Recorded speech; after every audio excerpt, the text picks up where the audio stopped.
സക്കറിയ 7-ാം അധ്യായം. യഥാർത്ഥ ഉപവാസം.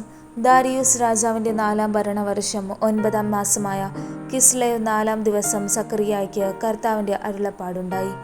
കർത്താവിൻ്റെ പ്രീതിക്കായി പ്രാർത്ഥിക്കാൻ ബഥേൽ നിവാസികൾ ശരേസറിനെയും രഗെമ്മലേക്കിനെയും അവരുടെ ആളുകളെയും അയച്ചു.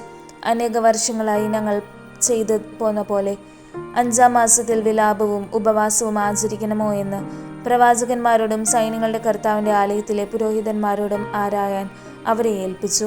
അപ്പോൾ സൈന്യങ്ങളുടെ കർത്താവ് എന്നോട് അരുളി ചെയ്തു, നീ ദേശത്തെ ജനത്തോടും പുരോഹിതന്മാരോടും പറയുക, നിങ്ങൾ കഴിഞ്ഞ 70 വർഷമായി 5-ാം മാസത്തിലും 7-ാം മാസത്തിലും വിലാപവും ഉപവാസവും ആചരിച്ചത് എനിക്ക് വേണ്ടിയായിരുന്നുവോ?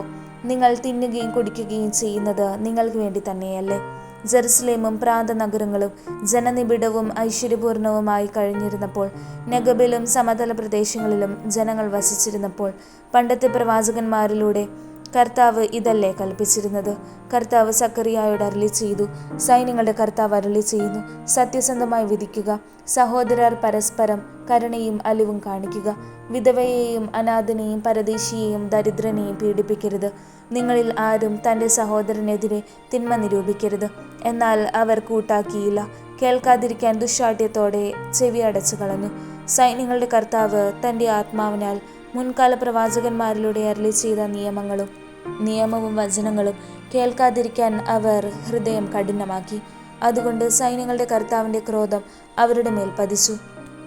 സൈന്യങ്ങളുടെ കർത്താവ് അരുളി ചെയ്യുന്നു, ഞാൻ വിളിച്ചപ്പോൾ അവർ കേട്ടില്ല, അതുപോലെ അവർ വിളിക്കുമ്പോൾ ഞാനും കേൾക്കുകയില്ല. ഞാൻ ചുഴലിക്കാറ്റയച്ച് അവരെ അപരിചിതരായ ജനതകളുടെ ഇടയിൽ ചിതറിച്ചു. അവർ വിട്ടുപോയ ദേശം ശൂന്യമായി, ആരും അതിലെ കടന്നുപോയില്ല, മനോഹരമായ ദേശം വിജനമായി.